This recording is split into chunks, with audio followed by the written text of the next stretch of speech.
Waalaikumsalam warahmatullahi wabarakatuh.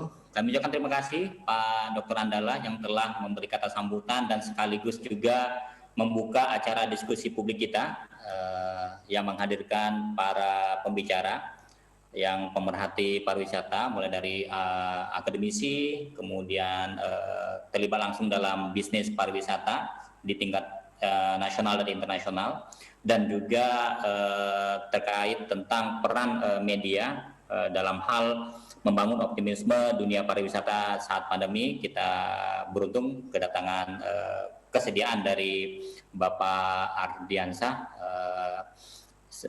dari grup Radar, chairman dari Radar Group.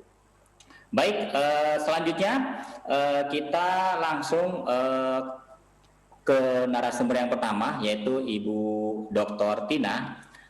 Beliau akademisi juga sekaligus pemerhati tentang usaha pariwisata di Nusantara dan khususnya juga di Provinsi Lampung. Beliau adalah dosen pasca sarjana di Universitas Bandar Lampung, program studi Magister Manajemen, dan juga beliau dosen di Fakultas Ekonomi dan Bisnis di Universitas Bandar Lampung. Saat ini beliau menyampaikan materinya dari Pulau Jawa, ya, bukan dari Lampung. Saat ini beliau berada di Pulau Jawa. Di mana lokasi tepatnya nanti informasi langsung dari Ibu Dr. Tina. Baik, Ibu Tina, kami persilakan. Ya, mic-nya Bu yang di pojok kiri. Baik. Bismillahirrahmanirrahim. Assalamualaikum warahmatullahi wabarakatuh. Terima kasih Bapak Dr. Susanto Saman atas sambutannya, dan perkenalkan diri dulu. Saya Tina Buniawati Rusman, ya, seperti tadi disampaikan oleh Bapak Santo. Dan terima kasih kepada yang terhormat Bapak Dr. Andala Ramaputra selaku Ketua Yayasan Administrasi Lampung dan juga Direktur Pasca Sarjana Bandar Lampung. Selamat pagi Bapak. Kemudian selamat pagi juga saya perlu sampaikan Ibu Dr. Elvira Ed Tanjung yang mungkin sedang di Korea, ya Bu. Saya dari Puncak itu Bu, dari Jawa Barat. Baik, juga selamat pagi buat Ibu Dias Tiningrum Subandiati, ya Bu, PhD kandidat, mungkin sedang di Korea, ya Bu. Ya, untuk kedua Ibu Annyeonghaseyo, ya. Dan yang terhormat juga Bapak Haji Ardiansah SH selaku Chairman Radar Lampung Group, dan yang saya banggakan rekan-rekan semua peserta webinar pariwisata hari ini. Baik, saya mohon izin untuk menyampaikan apa yang bisa kita sharing bersama, ya. Saya mohon izin Pak Santo untuk PowerPoint saya, ya. Iya Bu, di share screen, ya. Baik. Nah, ini sesuai dengan tema, yaitu membangun optimisme pariwisata saat pandemi. Saya langsung saja, karena ada optimisme maka kita let's restart tourism, gitu ya. Ayo kita mulai kembali pariwisata itu. Nah, di sini seperti yang disampaikan oleh Bapak Andala tadi, bahwa efek corona sangat luar biasa karena kita membahas pariwisata. Pariwisata itu salah satu sektor yang sangat terpuruk, ya. Kalau dari data Kementerian Keuangan terakhir adalah jumlah turis asing itu sangat turun, ya, yang datang ke Indonesia. Kemudian jumlah penumpang penerbangan juga bahkan minus, ya, apalagi yang dari internasional itu minus, bukannya tidak ada tapi minus. Kemudian tingkat hunian kamar hotel juga demikian. Betapa luar biasanya dampak dari corona ini. Data yang terakhir itu yang saya ingin sampaikan juga adalah kunjungan wisatawan mancanegara tahun 2020 ini yang terakhir, ya, bahwa waktu awal-awal pandemi itu menurun dan semakin menurun, khususnya di bulan April, Mei, Juni, dan belum ada perubahan. Nah, ini kalau kita bandingkan dari 2019 memang masih sangat jauh. Namun demikian kita bisa membayangkan, ya, bahwa bagaimana sektor pariwisata itu saat ini, di mana walaupun tadi sudah disampaikan, sudah dibuka, ya kan, karena kondisi seperti ini, maka tempat wisata, hotel, restoran, dan tempat belanja semua itu dibuka dengan pembatasan. Kemudian juga akibat dari pandemi ini mengakibatkan semua sektor sehingga daya beli masyarakat, permintaan pasar itu bisa turun. Kalau kita bayangkan dia adalah bagaikan gelombang. Kalau saya tuh gambarkan gelombang hitam di sini, ya, tetapi tidak tsunami. Kenapa? Masih ada yang bisa berenang lah. Ini kita harus sikapi ini seperti apa, ya. Nah, dari data dari UNWTO yang terakhir bahwa oke lah, itu pandemi itu berlalu dan tidak tahu kapan berakhirnya. Maka mulailah saja segera dibuka untuk menumbuhkan kembali sektor-sektor yang lain. Nah, ternyata dia punya 3 skenario menurut World Tourism Organization ya. Dan waktu dibuka di awal Mei, kemudian Juni, Juli, Agustus mulai merangkak naik adanya aktivitas turisme ini. Oleh sebab itu, kemudian pemerintah kita juga beranggapan bahwa dengan kondisi ini kita tidak bisa berdiam diri, ya kita harus tetap produktif. Setelah itu muncullah namanya tatanan baru atau disebut new normal, perilaku yang baru, kemudian sikap yang baru. Maka kita mulai lagi restart tourism itu, kita mulai lagi pariwisata itu. Di mana juga di sini orang-orang yang butuh pariwisata sudah mulai jenuh ya, kita terlalu lama di rumah, gitu ya. Dan ini kita anggap sebagai suatu peluang, ya kan? Nah, itu disambut oleh pemerintah juga ya dengan cara mulai membuka ya khususnya dari kebijakan strategis Kemenparekraf, yaitu mulai membuka lagi usaha pariwisata dan ekonomi kreatif secara bertahap. Dan ini juga didukung oleh telegram dari Kapolri ya, karena kita harus menjamin juga bahwa sudah boleh, yaitu dia dengan mencabut maklumat Kapolri dan upaya mendukung kebijakan new normal, di mana di situ disebutkan mencabut larangan mengumpulkan massa. Berarti kita sudah boleh, yang berbeda dengan awal-awal pandemi kita tidak boleh kemana-mana, walaupun itu judulnya PSBB ya. Tetapi ini berarti kita sudah boleh berkumpul dengan pembatasan tentunya.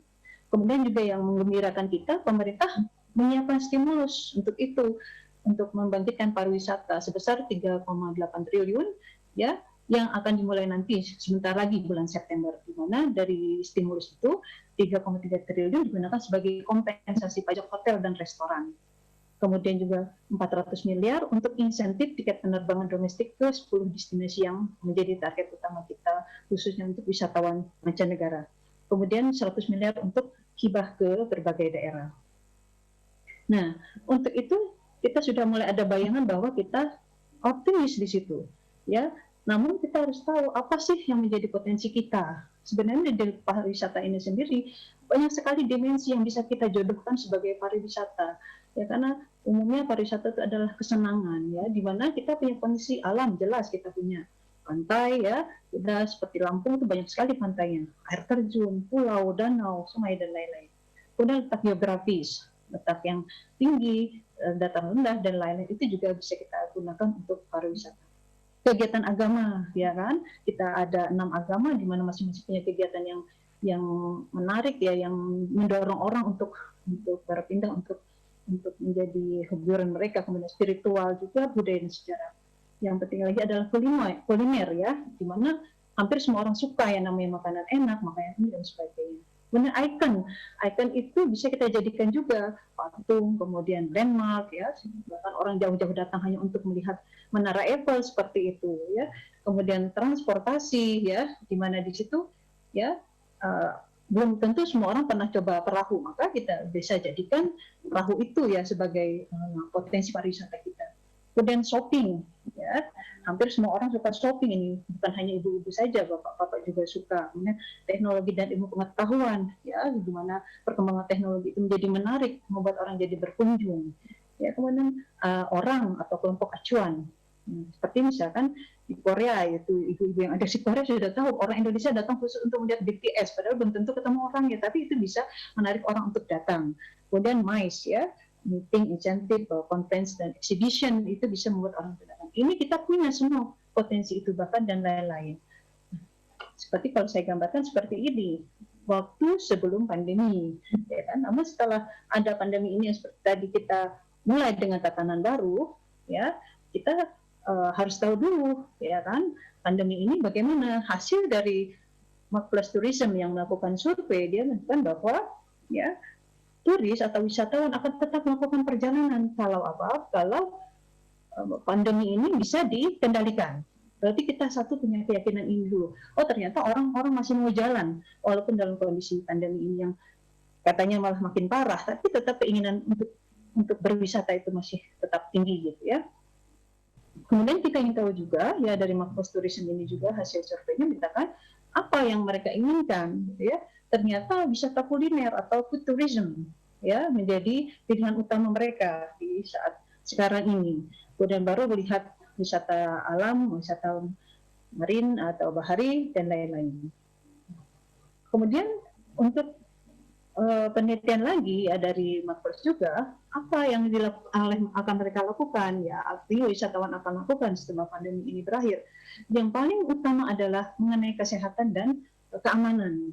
Ini yang menjadi concern mereka atau penting yang mereka pertimbangkan apabila mereka nanti mau berwisata atau saat ini pun ya, karena sudah pada mulai dibuka. Tetapi yang menjadi worry atau kekhawatiran mereka yang pertama adalah masalah kesehatan dan keamanan. Kemudian apabila itu perjalanan adalah dalam negeri, mereka mau bersama siapa? Ternyata mereka lebih memilih bersama keluarga. Dan jika mereka berjalan ke luar negeri, yang mereka pilih adalah kuliner, ya kan di situ. Nah, ini menimbulkan optimisme kita, ya, bahwa pandemi virus-virus itu bisa kita tangani. Artinya bukan kita hilangkan, tapi dengan kita cara new normal, itu kita harus tetap optimis. Karena apa? Tadi kita lihat masih banyak atau ada wisatawan-wisatawan dan ternyata wisatawan dan turisme ini masih harus bisa dikembangkan lagi, artinya bisa dimulai lagi. Lalu apa tantangannya kalau kita ini sudah dibuka lagi, ya kita harus pikir orang, ya kan, kenapa orang mau datang ke satu tempat wisata itu atau satu wisata itu? Pertama adalah karena dia valuable, ya, atau itu bernilai atau berharga bagi dirinya. Orang itu umumnya jalan-jalan itu karena dia cari senang, karena dia cari bahagia, ya kan? Karena dia merasa puas, karena dia merasa bangga atau dia sembuh seperti itu. Itu bisa mendatangkan orang, ya kan? Kemudian adalah enjoyable. Enjoyable ini sangat relatif setiap orang, ya. Bahkan rasa takut pun menjadi enjoyable. Jadi ini kita bisa buat itu rasa takut orang ternyata membuat orang jadi datang. Atau kita bisa bayangkan saja ya kalau setiap saya kebetulan sedang berada di puncak ya, di puncak Jawa Barat. Macetnya luar biasa dan itu tidak membuat orang surut untuk datang ke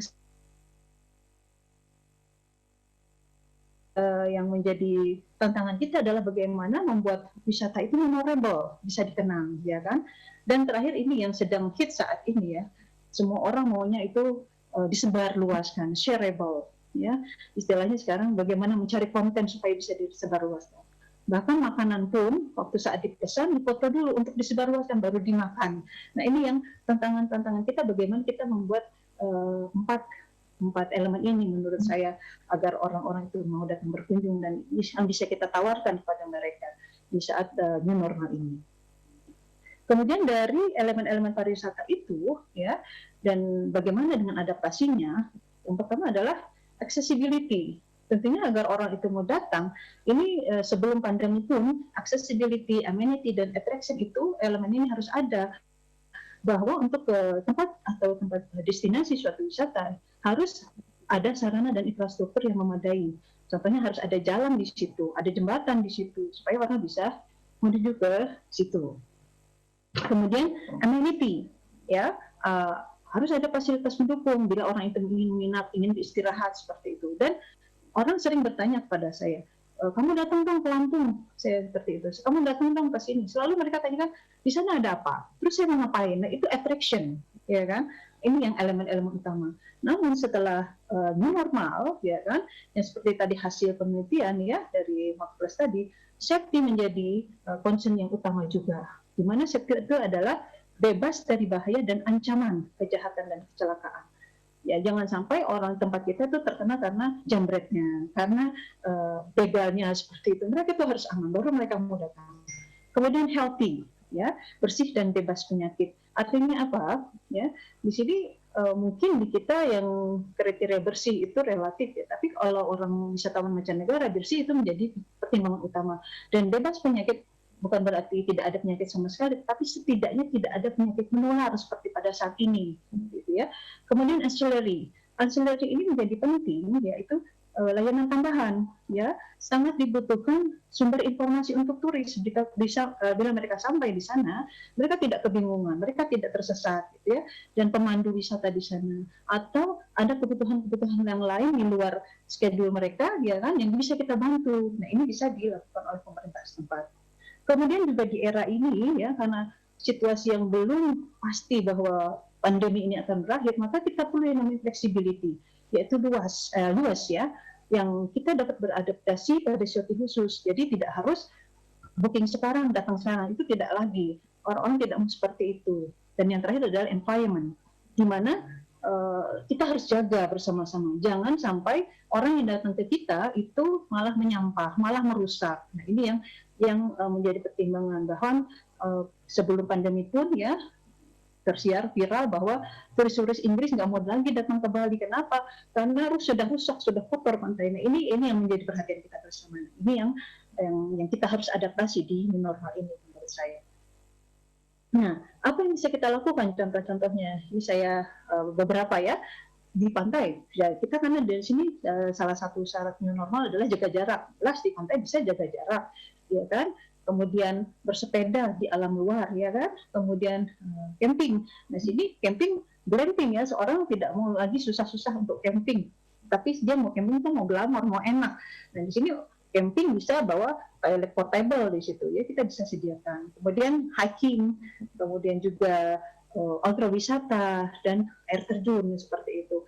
Air terjun jangan sampai rusak air terjunnya. Biasanya kalau sudah terkenal itu air terjunnya jadi ramai, jadi rusak, sehingga cukuplah ditonton saja, karena orang butuh sekarang ini adalah umumnya adalah shareable tadi, supaya dia foto di situ, dia bagikan di situ, jadi cerita di situ menurut saya.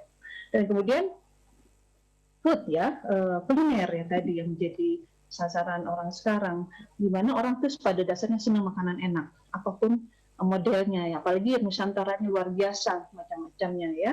Nah, ini bisa kita jadikan juga untuk potensi kita pariwisata di saat pandemi ini, tapi karena tidak boleh berkumpul yang dengan cara keterbatasan, maka penting sekali namanya bisa online, order lewat online. Dan yang penting adalah ada yang mengantar.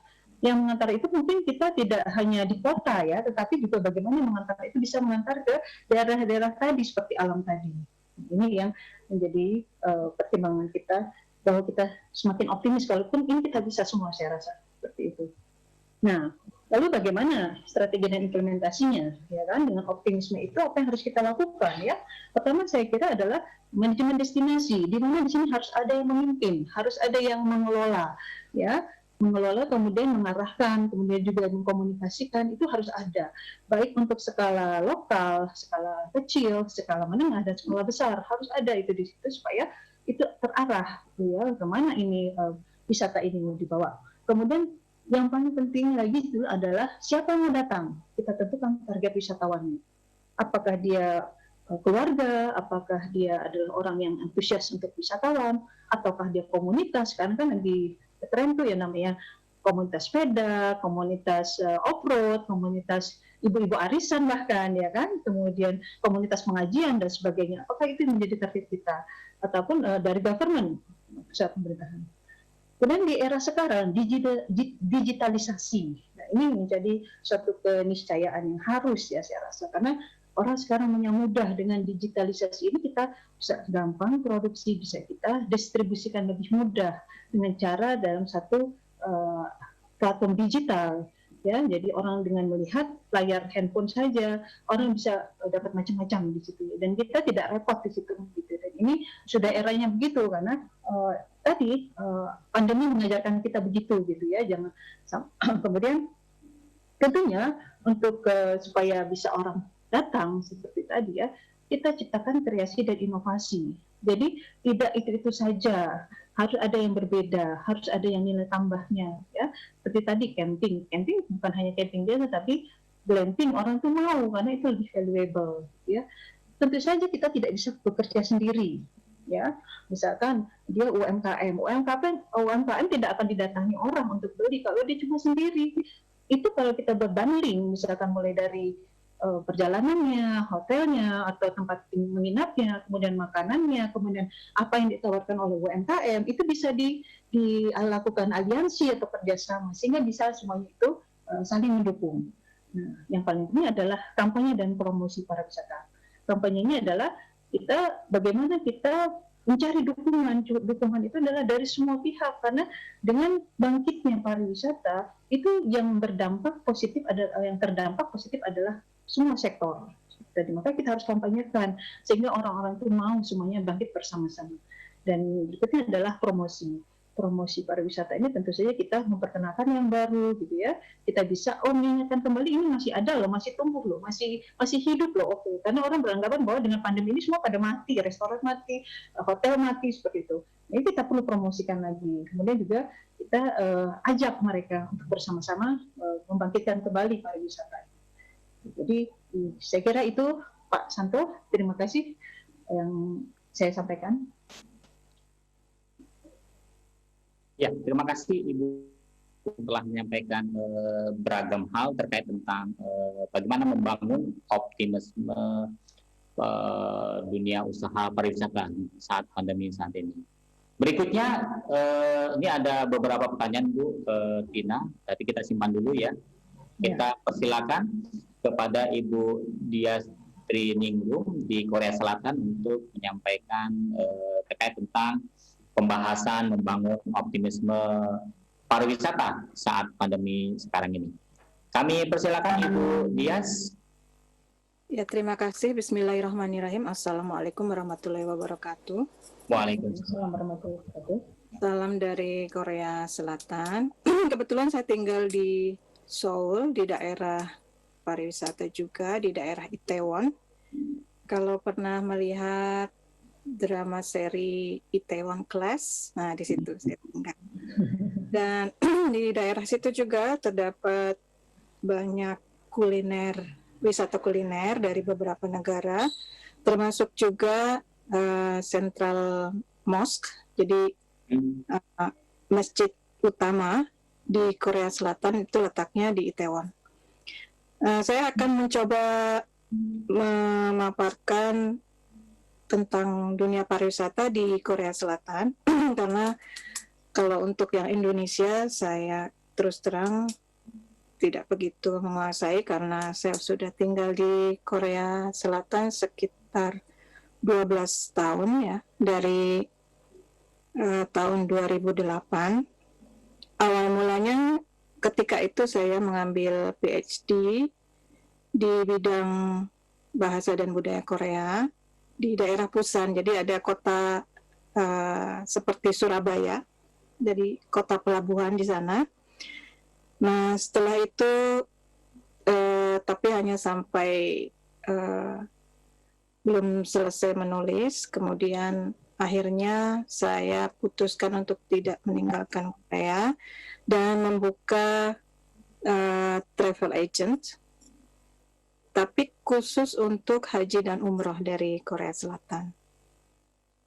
Untuk inbound tourism itu hanya sesekali kami tangani, karena yang paling utama dilakukan adalah pengiriman haji dan umroh ke Saudi Arabia bagi orang-orang yang tinggal di Korea Selatan, dari para pelajar atau bisnis yang tinggal di Korea dan juga orang-orang yang bekerja di Korea Selatan, dengan syarat harus memiliki ID card atau KTP Korea. Nah, tapi selama pandemi ini kita ketahui bersama bahwa kegiatan haji dari luar Saudi Arabia tidak diizinkan untuk masuk ke Saudi Arabia, hingga akhirnya hampir seluruh dunia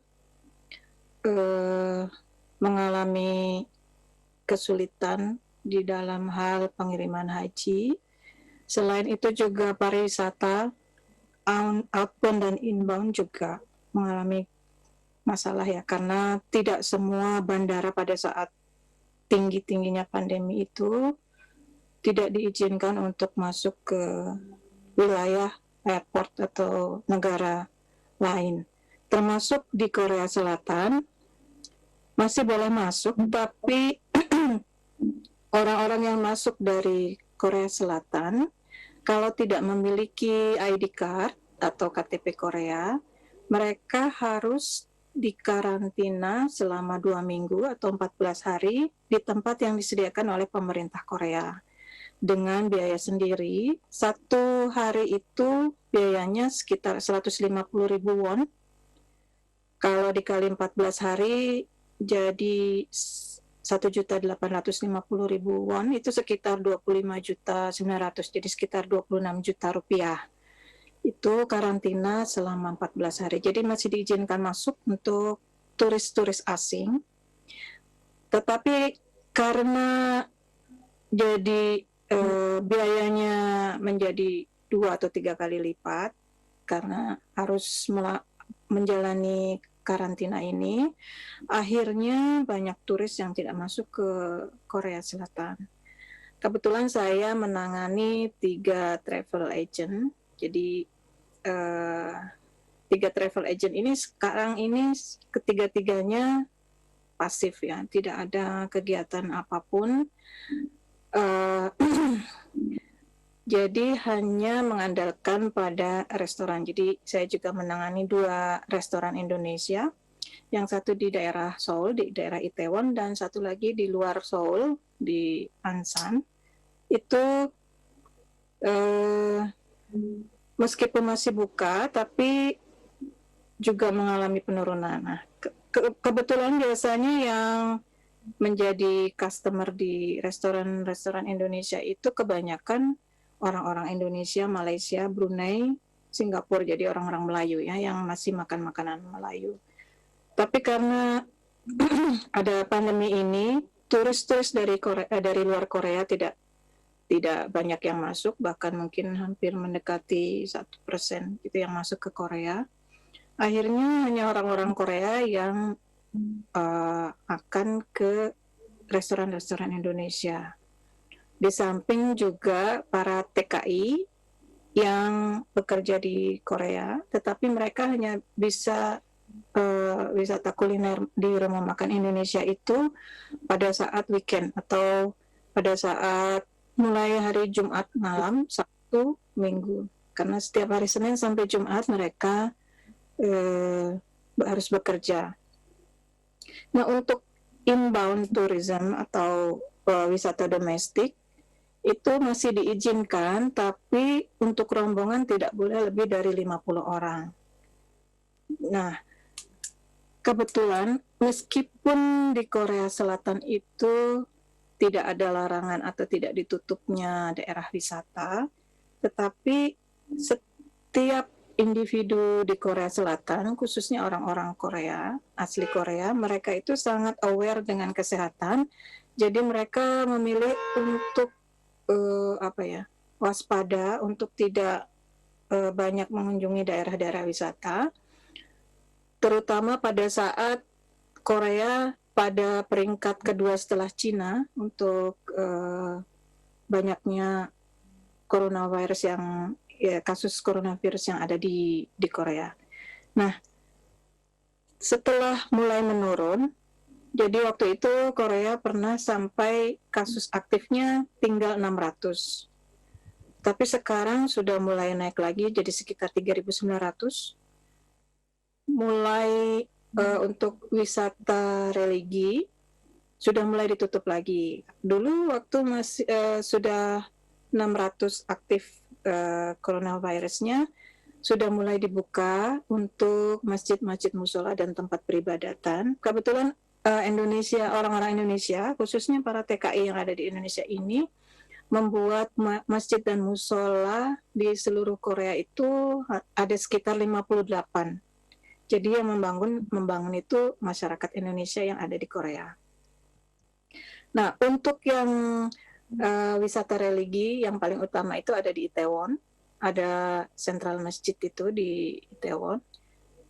Setelah mulai naik lagi jadi 3.000 untuk yang aktif coronavirus ini, ditutup lagi, jadi tidak ada sholat Jumat lagi. Nah, karena itu tidak boleh ada orang masuk ke dalam area masjid lagi, jadi untuk wisata religi ditutup. Kebanyakan ya untuk wisata religi untuk masjid, kebanyakan orang-orang Korea. Jadi seperti kalau kita mengunjungi Candi Borobudur. Nah, ini kebalikannya, banyak orang-orang Korea yang datang ke sentral masjid untuk mencari informasi, dan alhamdulillah banyak sudah yang menjadi muslim, karena kita ketahui bersama di negara Korea itu kebanyakan mereka tidak mempunyai agama ya.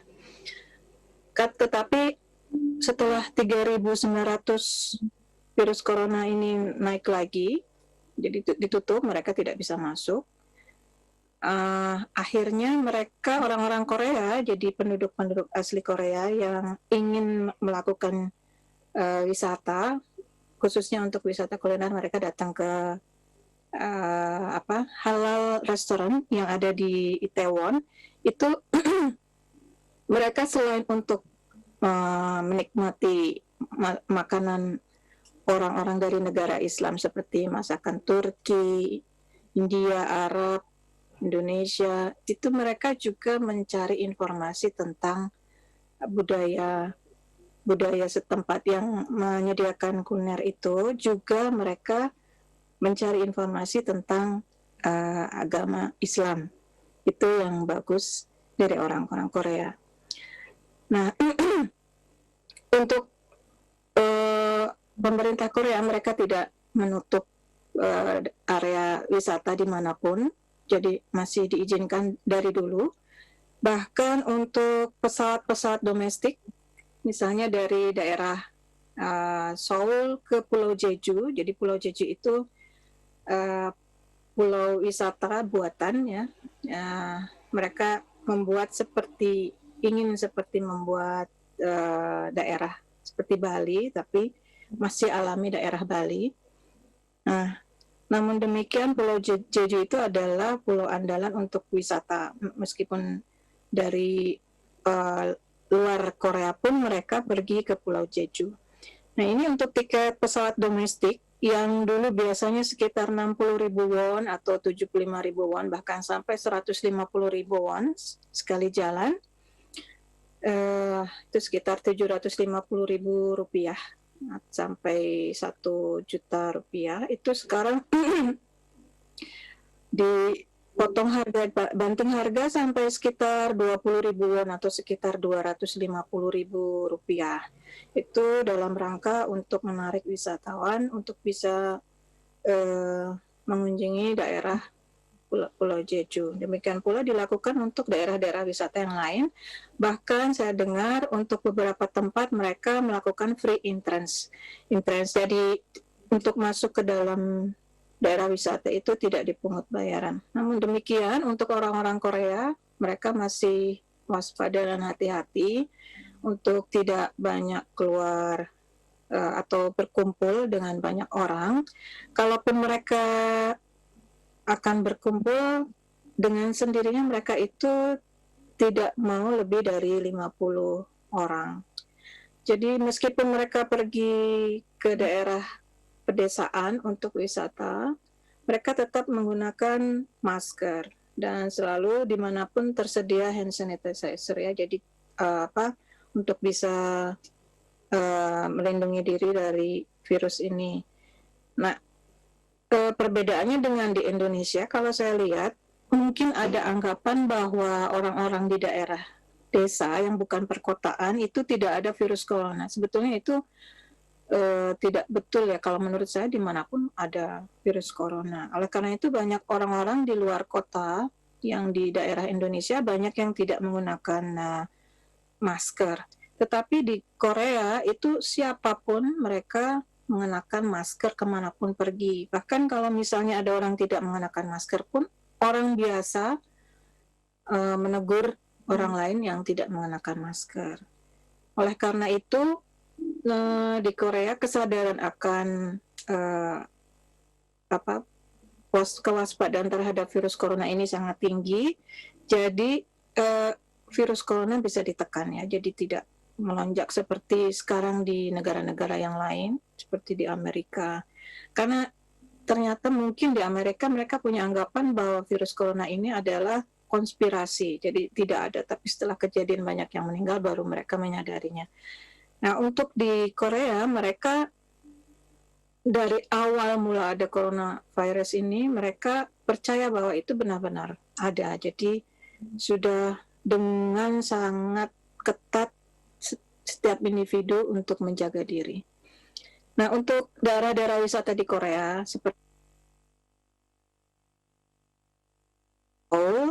seperti daerah yang mirip sih dibuka, tetapi pengunjungnya kebanyakan tersebar ya. Jadi mereka tidak datang secara berombongan lebih dari 50 orang. Nah, meskipun demikian tetap daerah wisata dimanapun tidak seramai dulu. Termasuk di daerah Itaewon ini, di tempat saya tinggal ini sangat sepi. Jadi restoran semuanya buka dari ujung bawah sampai ujung atas, mereka buka. Tetapi kebanyakan hanya chefnya atau waitressnya yang duduk di dalam restoran.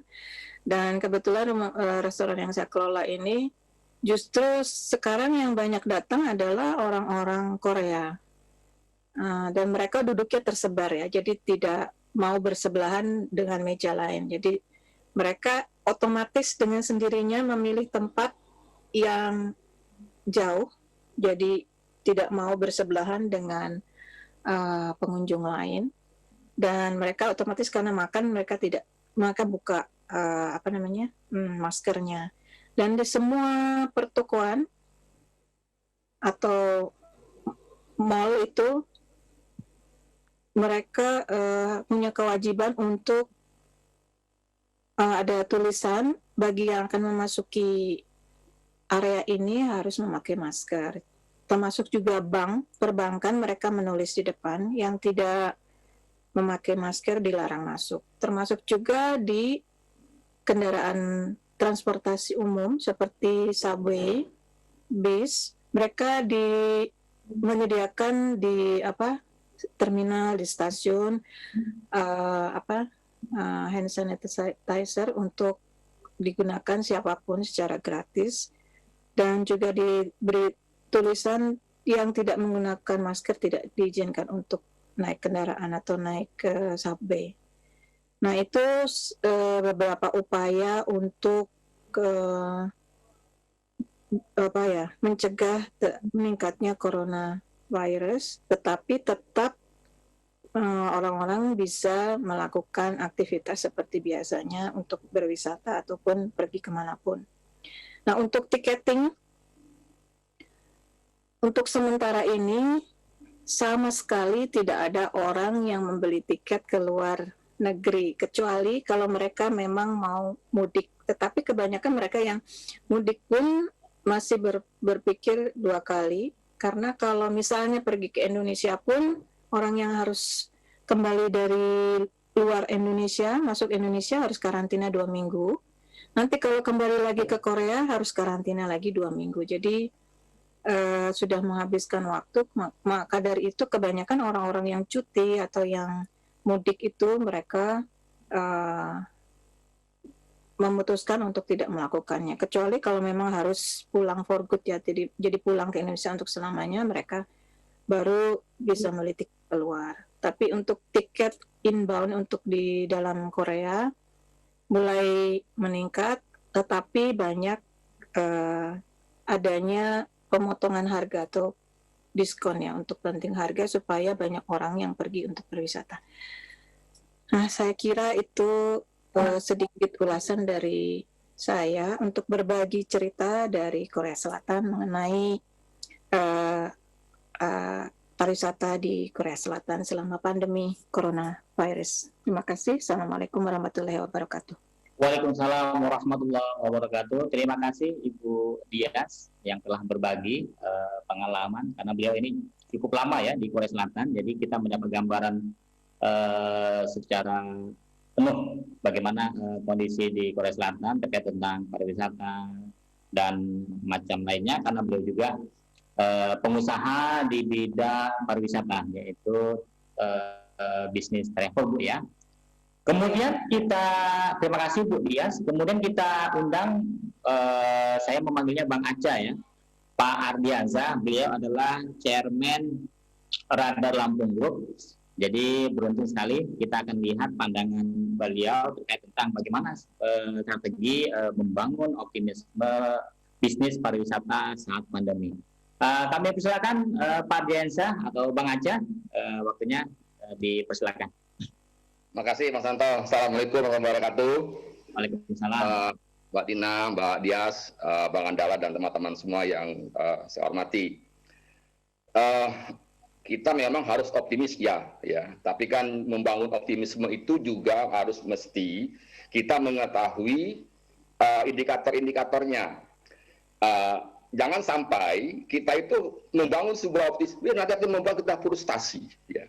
Nah, yang menurut saya, ya kan, kita ini harus tahu dulu, ya kan, situasinya itu bagaimana. Nah, kita kadang-kadang membangun sesuatu dari sudut pandang yang yang sama, tapi indikatornya beda. Nah, jadi variabel-variabel yang dimunculkan adalah variabel-variabel yang dalam keadaan normal, ya kan? Sementara yang akan kita bangun adalah sesuatu yang new normal. Nah, karena itu mesti harus betul-betul dipahami dulu indikator-indikator itu. Nah, Pak Santo, pariwisata ini kan kalau dalam kita klasifikasikan dalam sebuah kebutuhan, ini kan adalah kebutuhan tersier ya. Jadi saya rasa sebagian besar orang menganggap ini adalah kebutuhan tersier lah. Nah, dalam situasi yang sangat seperti ini tentu orang akan, kalau misalnya harus ada 3 yang dipilih ya, misalnya dia harus mematikan atau menunda apakah kebutuhan primer, sekunder, tersier, maka yang paling pasti itu adalah tersier dulu ya. Ini pasti ada, sehingga dengan demikian akan banyak orang yang memang akan tidak menjadikan kebutuhan pariwisatanya itu sebagai suatu hal yang dia ingin lakukan. Nah, dalam sistem pasar ya, maka kita juga harus memahami bahwa pasarnya pasti akan mengecil, ya, mengecil. Karena memang banyak orang ya yang memang dulunya ingin menikmati sektor ini, kemudian karena akibat daripada situasi yang sulit membuat dia harus meniadakan. Nah, dan ini banyak banget ya. Yang kedua, orang yang masih ingin pun ya juga pasti akan mengecilkan lagi. Yang dulunya dia bisa seminggu sekali, mungkin sekarang hanya bisa 2 minggu sekali atau bahkan seminggu sekali. Nah, orang yang punya keinginan itu pun juga akan mengecil lagi, ya kan? Misalnya yang dulunya bisa lama-lama, ya sekarang kan tidak bisa lama-lama. Nah, dengan demikian menurut saya, kita, ya, terutama adalah pelaku wisata, harus betul-betul memahami situasi ini. Sehingga apa? Sehingga konsep membangun optimismenya itu pun juga menjadi benar dan betul-betul tepat pada apa yang dia inginkan. Nah, yang kedua, yang menjadi titik kita ini adalah membangun industri sebenarnya kan. Jadi tidak hanya sekadar orang berpariwisata, tapi kalau nggak ngepek menurut saya juga nggak ada manfaatnya. Ya. Contoh begini deh, ya. Saya tetap menikmati puncak seperti Mbak Tina nih, ya. Tapi mungkin banyak orang yang ke puncak yang bawa nasi sendiri loh Mbak Tina. Ya. Bawa nasi sendiri, ya kan, bawa kopi sendiri dan dia khawatir mampir ke restoran. Sehingga efeknya itu tidak sedahsyat pada saat situasinya menjadi situasi normal. Ya. Dia yang dulunya bisa beli makan di warung, ya karena dengan dia bawa nasi sendiri, ya kan, maka kunjungannya ke puncak itu tidak memberikan efek kepada restoran di sana. Dan begini banyak, ya, lalu banyak sekali. Nah, terlebih yang menurut saya, ya, kita ini kan banyak sekali membuat kebijakan-kebijakan ya yang dalam pelaksanaannya itu seperti hanya basa-basi gitu Pak Santo ya. Ini pengalaman saya. Sampai sekarang saya berusaha kalau bisa saya jangkau dengan mobil, saya lebih memilih mobil lah yang menurut saya lebih nyaman dan saya merasa lebih yakin, lebih steril dan lain sebagainya. Nah, kenapa? Ya, karena walaupun sebenarnya tiket pesawat murah, ya. Sekarang ini betul-betul tiket pesawat itu murah sekali, ya. Nah, ada ketentuan misalnya secara kesehatan kita mesti harus rapid test, ya. Nah, saya kemarin bukan kemarin ya, dalam waktunya tertentu pernah minta rapid test ya, dokter saya minta rapid test ya kan. Apa kata dia? Ah, nggak usah lah bang, abang kirim KTP aja ya kan, fotokopi KTP ya, kemudian saya fotokopi, nah keluar tuh surat. Nah, apa yang terjadi? Saya naiklah pesawat, saya 2 pesawat, karena ada pesawat Garuda dan pesawat Lion Air ya. Yang pertama Garuda saya merasa nyaman lah ya, karena memang posisinya diatur ya kan, tertib. Tapi pada saat saya naik Lion, waduh, saya gemeter selama perjalanan itu. Karena apa? Karena duduknya itu, udah kayak anda ini lagi deh, ya. Udah kursi 3 diisi semua, ya kan? Dan saya bayangkan orang seperti saya, ya, yang hanya bermodalkan rapid test bodong itu, jangan-jangan di sebelah saya juga begitu. Jangan-jangan di sebelah saya begitu, yang juga menggunakan rapid test yang bodong seperti itu. Nah, coba, ini kan menurut saya problem besar kita kan di situ. Nah, kita ingin membangun, tapi kalau nanti kita salah dalam membangun ini, akan menjadi lebih parah lagi. Contoh, tadi sudah disampaikan oleh Mbak Dias kan, ini untuk membangun lagi, untuk bagaimana dibuka lagi, itu pasti akan lebih ketat lagi. Dulu pernah dibuka pariwisata masjid, sudah dibuka, tapi karena ada peningkatan ditutup. Untuk dibuka lagi itu butuh waktu yang sangat sangat ketat, dan itu akan semakin merugikan ya. Nah, misalnya ada pariwisata yang dibuka lah ya, yang dibuka, kemudian satu aja yang kena di situ, kemudian menjadi titik orang yang terkena di situ, kemudian itu diberitakan di media massa, sudah tamat itu, Mas Anto. Tamat, dan itu akan betul-betul, dan untuk membangun lagi kepercayaan itu akan betul-betul sulit. Ya. Ini kan membangun kepercayaan ini ibarat kita menyembuhkan penyakit TBC ya, yang istilahnya TBC. Kalau kita mau TBC, ya kita harus minum obat yang terus-menerus yang selama 6 bulan. Ya. Kita sudah minum obat selama 4 bulan, satu kali kita lupa, ya tidak minum, membalik lagi. Nah, ini yang menurut saya yang betul-betul kita semua harus punya komitmen yang kuat. Ya. Jadi tidak hanya sekadar memaksa agar sektor ini dibuka, ya kan? Ya, tanpa kita betul-betul harus punya kemauan yang kuat, ya kan? Agar betul-betul bisa menjaga. Kan ada 3 hal yang saat ini yang paling penting yang harus dijaga: rasa nyaman, ya kan? Sehat, ya, nyaman, sehat. Apalagi itu? 3 hal.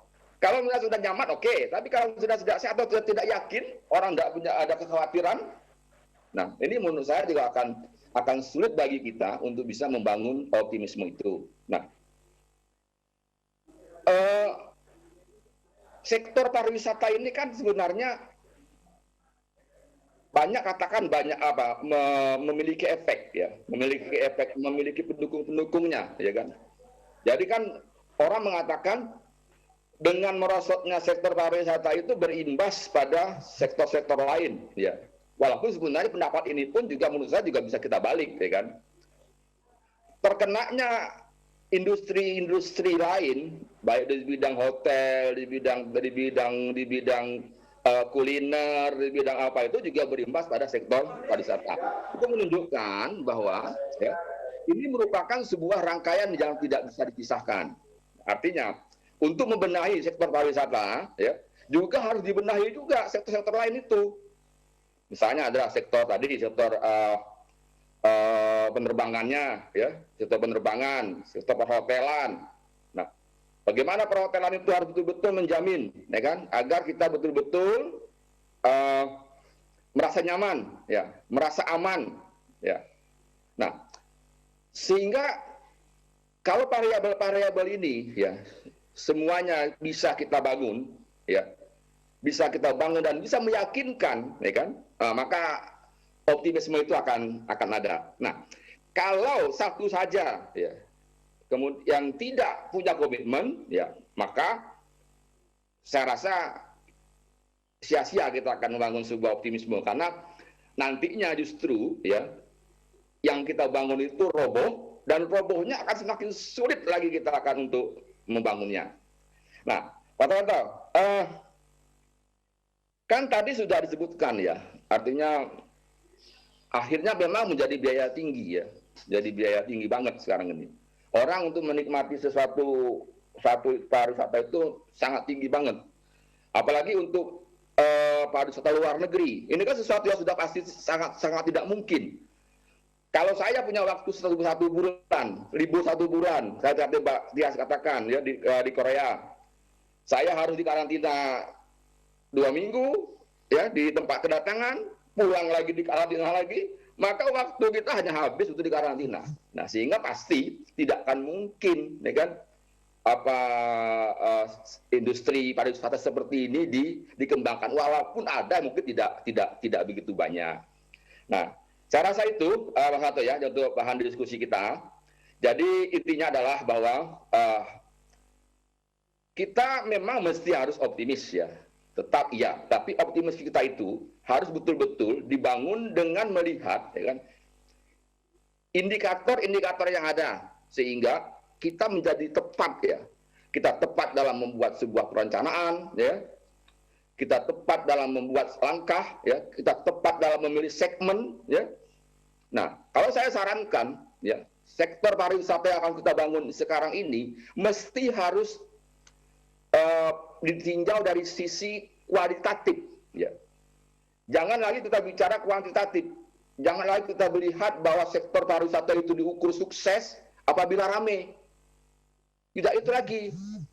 Jadi harus dilihat dari sisi kualitatifnya. Bisa jadi tidak banyak yang datang, ya. Misalnya bisa jadi tidak banyak, tapi uang yang dikeluarkan, uang yang beredar itu cukup banyak. Ya. Jadi itu mungkin yang bisa saya share pada diskusi ini. Kita akan lebih jauh untuk tanya jawab. Makasih Pak Santo. Ya, terima kasih Bang Aca atas pandangannya terkait tentang bagaimana membangun optimisme bisnis pariwisata saat pandemi ini. Nah, sekarang kita ke sesi diskusi. Ini sudah ada beberapa pertanyaan yang masuk melalui chat box kita. Juga ada beberapa yang melalui Japri ke saya. Ini untuk pertanyaan ke Bu Tina ya, dari Ibu Elvira. Mungkin Ibu Elvira ingin menyampaikannya langsung atau saya bacakan? Bagaimana Bu? Ya. Mungkin langsung saja Pak. Ibu Elvira, mic-nya Bu. Atau beliau langsung? Beliau masih nge-lab, masih di laboratorium. Jadi saya bacakan ya. Oh ya, silakan Bu Elvira. Ya, sudah masuk.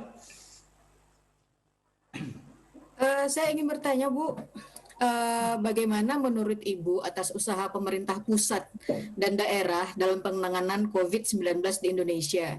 Karena bisa dibilang kesadaran dan pemahaman dari masyarakat terkait COVID-19 ini sepertinya tidak tersampaikan dengan baik ya kepada masyarakat. Sehingga lantas bagaimana usaha yang harus dilakukan oleh Departemen Pariwisata ataupun pelaku usaha wisata atas kegiatan atau bentuk wisata yang mereka tawarkan sehingga ini tidak akan memicu naiknya penyebaran COVID-19 di Indonesia. Itu saja Bu, terima kasih.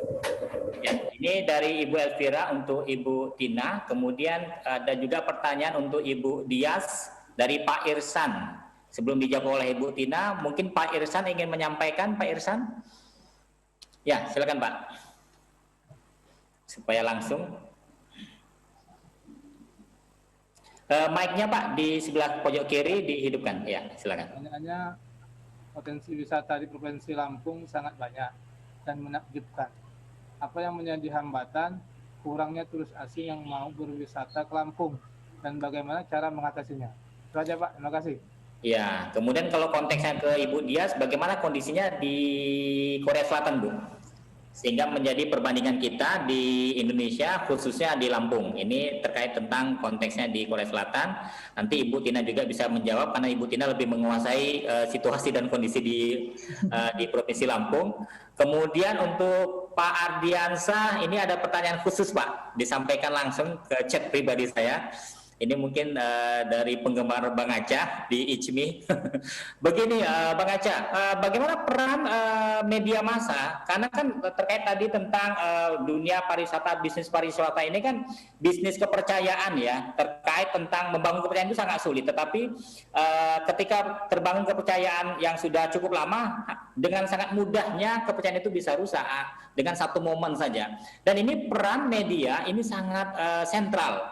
Bagaimana membangun rasa aman, rasa sehat, rasa nyaman, itu kan semuanya rasa ya.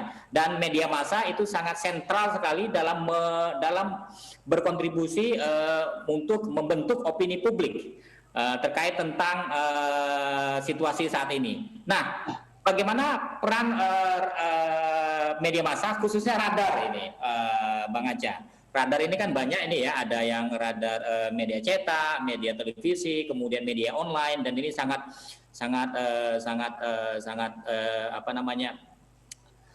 luar biasa sekali peran media dalam membentuk opini publik terkait tentang membangun kepercayaan masyarakat luas. Ini kita tunggu nanti dari Bang Aca, kita urutkan dulu ya dari Bu Tina, kemudian ke Bu Dias dan ke Bang Aca. Silakan Bu Tina, ya, silakan. Baik, terima kasih Bapak Santo Saman ya, terima kasih Ibu Dr. Elvira F. Tanjung atas pertanyaannya ya. Jadi di situ memang di kita ini koordinasi ya, kadang-kadang perintah atasan tidak sampai ke bawah gitu ya. Jadi kalau pernah dengar di acara televisi atau di media massa bahwa Jokowi kecewa, kita kok nggak sampai ke bawah seperti itu ya Bu ya. Nah di sini di Kemenparekraf sendiri sebenarnya sudah mensosialisasikan hal ini bahwa kita buka pariwisata itu ya dengan pembatasan dan juga harus menerapkan secara ketat new normal. Karena bukannya apa-apa, tentunya ada alasan kenapa Kemenparekraf membuka dengan pembatasan bahwa ini kita harus produktif. Tuntutan dari masyarakat, terutama yang usaha-usaha wisata, kemudian pelaku-pelaku wisata itu sangat tinggi. Ya, bagaimana agar ini dibuka, jangan di lockdown terus, jangan ditutup terus. Seperti di daerah saya ini saja ya, itu proses berapa kali itu ke kementerian, ke pemerintah di sini, buka saja lah tidak apa-apa. Nah, kemudian barulah dibuka itu. Nah, jadi apa usaha kita? Yaitu adalah sebenarnya begini ya, kita tahu sendiri tipikal orang kita ya, bahwa tidak akan, artinya masih terus akan membantah bila tidak ada sanksi. Nah, ini harus kita terapkan, usaha-usaha protokol kesehatan ini harus kita lakukan dengan ketat. Ya, saya pernah kemarin ke Palembang ya, ke satu restoran, bahwa dia begitu kita mau masuk, mungkin dia senang dengan kunjungan kita, tapi dia ukur suhu, kemudian juga dia harus memberikan jarak di situ, ya kan? Apalagi kalau kita datang ke restoran-restoran yang sifatnya franchise, ya, itu pun dia seperti McDonald atau Burger King dan sebagainya. Itu mereka dengan ketat melaksanakan protokol itu. Saya kira kalau kita lakukan ini dengan ketat dan kita patuh, ya, konsumen atau wisatawan yang datang pun dituntut untuk patuh, demikian. Jadi seharusnya memang ya kita yang pelaku usaha pun kita pun tidak mau terpapar. Jangan sampai kejadian seperti di Bogor. Di Bogor itu karena dia senang dengan kedatangan tamu yang ramai, dia abai terhadap protokol kesehatan. Akhirnya jadilah dia klaster baru di situ.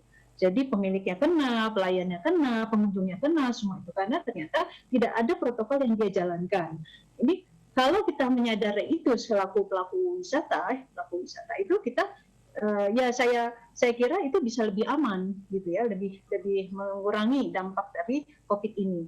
Saya waktu awal, saya kebetulan lagi di Cianjur ya, awal PSBB di mana saya tidak bisa ke Jakarta karena harus ada SIKM dan sebagainya itu, saya lihat di daerah Cianjur ini cukup bagus, warung-warung kecil, warung-warung makan, warung nasi uduk seperti itu Bu, dia melaksanakan protokol kesehatan yang ketat. Ya, sehingga dalam beberapa bulan daerah Cianjur dulu yang zona hijau. Gitu. Jadi memang harus pelakunya itu sendiri yang sadar sendiri dengan itu. Gitu. Karena kalau kita mengharapkan dari wisatawan, mereka cuma maunya enak, maunya bayar seperti itu saja kan. Tapi kalau kita bayangkan ya, saya masuk ke Indomaret di daerah Cianjur sini, kita harus cuci tangan dulu, kemudian diukur suhu, baru kita boleh masuk. Kemudian yang mau masuk pun dibatasi. Nah itu bisa mengurangi dampak itu dan terbukti daerah sini zona hijau paling cepat gitu Bu Elvira. Nah ini yang tetapi sayangnya saya alami sendiri di Lampung ya, saya ke pulau tidak ada, itu cuman jagalah kesehatan, jaga jarak, pakailah masker, itu seperti itu. Jadi memang selain kita adakan itu kampanye bagaimana supaya COVID ini tidak menyebar liar gitu ya, kita juga selaku pelaku usaha kita pun harus sadar, kita pun harus melaksanakannya. Contoh salah satu di Hotel Eminence di sini, ya kan, itu menjadi percontohan pertama. Kenapa hotel-hotel di puncak ini sudah mulai buka dan banyak itu? Dia pertama kali ada tidak langsung serta-merta buka, ya. Hotel Eminence menjadi percontohan pertama. Dia secara ketat, ya, membatasi jumlah pengunjungnya. Kemudian mengukur suhu, harus bermasker dan sebagainya. Itu setelah itu sukses, barulah Ridwan Kamil kemudian membuka seperti Taman Safari, kemudian juga Cibodas seperti itu.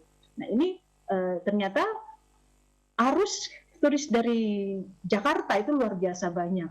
Dan ini memang akhirnya jadi tidak terkendali gitu ya. Maka sekarang Gunung Mas ditutup lagi seperti itu. Tetapi walaupun ditutup, akhirnya orang di pinggir-pinggir lah jalan seperti itu. Memang kita membangunnya itu dari masyarakatnya sendiri memang agak susah. Bahkan kadang-kadang orang nggak percaya dengan COVID ini sampai dia terkena atau keluarganya kena, itu seperti itu.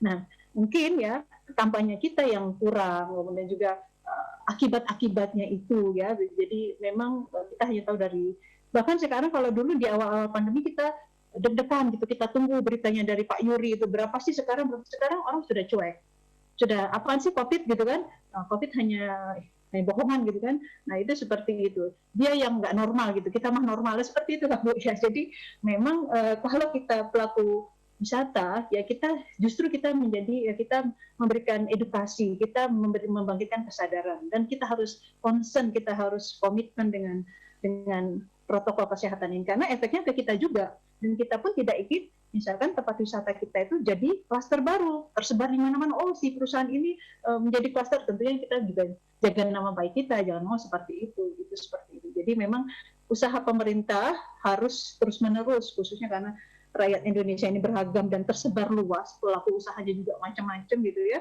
Memang kampanye, dan juga saya kira begini, sanksi kita ya Bu ya, sanksi kita ini setengah-setengah. Kalau kita punya sanksi yang ketat, mohon maaf seperti Cina gitu ya, Cina bagus sekali, dia ketat sekali gitu ya, sehingga orang itu kapok dibuatnya, tidak mengulangi lagi. Tapi apakah kita bisa begitu gitu? Itu yang menjadi.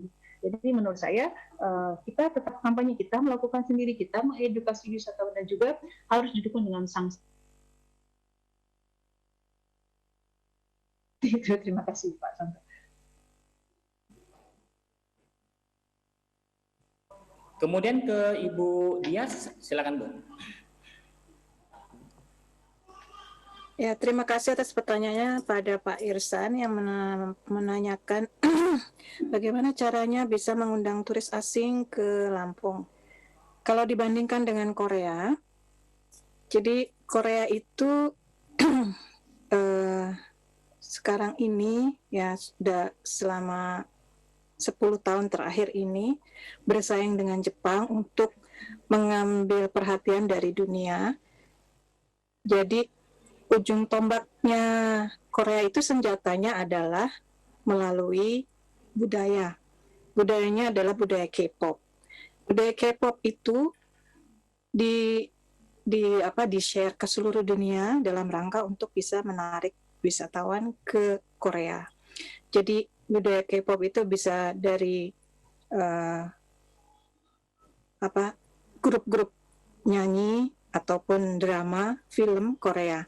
Nah, waktu mereka melakukan syuting, itu mereka menggunakan tempat-tempat, jadi background-nya itu ditunjukkan tempat-tempat wisata yang ada di Korea.